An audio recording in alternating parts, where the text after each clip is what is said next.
સમાજમાંથી અને મોટાભાઈને આજે જ મળ્યો છું. અમારી બહાર મુલાકાત થઈ, વાતો એમની સાંભળી.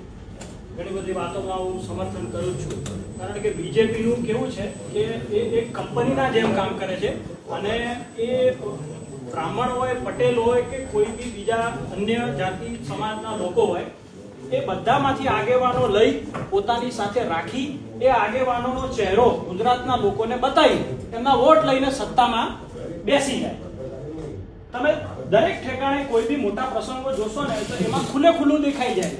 આનંદીબેન પટેલ સીએમ હતા તોય પેલા પટેલોના જીવ ના બચાવી શક્યા. બ્રાહ્મણો કહેવાય છે કે ભાઈ બ્રાહ્મણો એમની સાથે છે, હું તો નથી. બ્રાહ્મણ ગૃહમંત્રી હતા, હરેન પંડ્યા હતા, જીવતા હોત અત્યારે.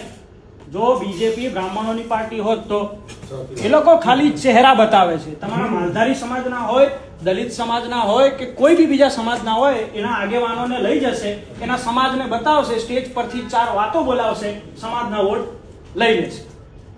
આના સિવાય કશું જ નથી આ વાતમાં. બીજેપી કંપની છે, એક કોર્પોરેટ કંપનીના જેમ કામ કરે છે. આના સિવાય આમાં નવું કશું જ નથી. લાલજીભાઈએ જે કીધું છે ને એ ઘણા અર્થોમાં ઊંડું ઉતરવા જેવું છે. એ પણ એક રાજનેતા છે. બધાને વિચારતા કરી દીધા છે કે આમાં છે શું. આખો બ્રાહ્મણ સમાજ વિચારે છે, પટેલો વિચારતા થઈ ગયા કે આ આરોપ છે શું.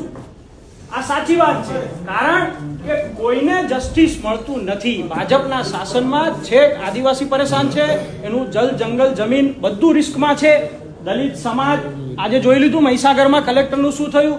જો દલિત સમાજના આગેવાનો ભાજપના અંદર કાર્યરત છે, એ લોકો શું બોલ્યા આના અંદર, શું કરી લીધું. એ લોકો બી સત્તા પક્ષની સાથે છે, દલિત સમાજના છે.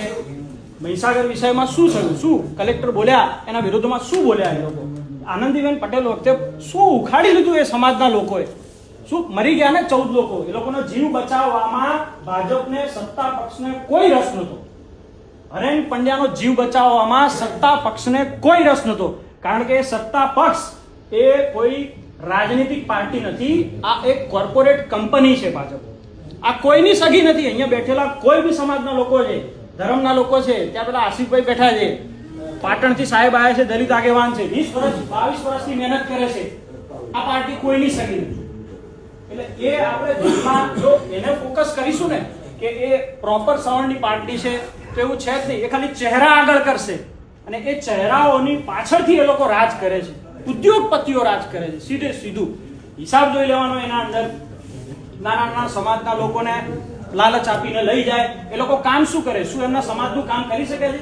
નથી કરી શકતા. જમીનોની ફાઇલ લઈને આમથી આમ ફરતા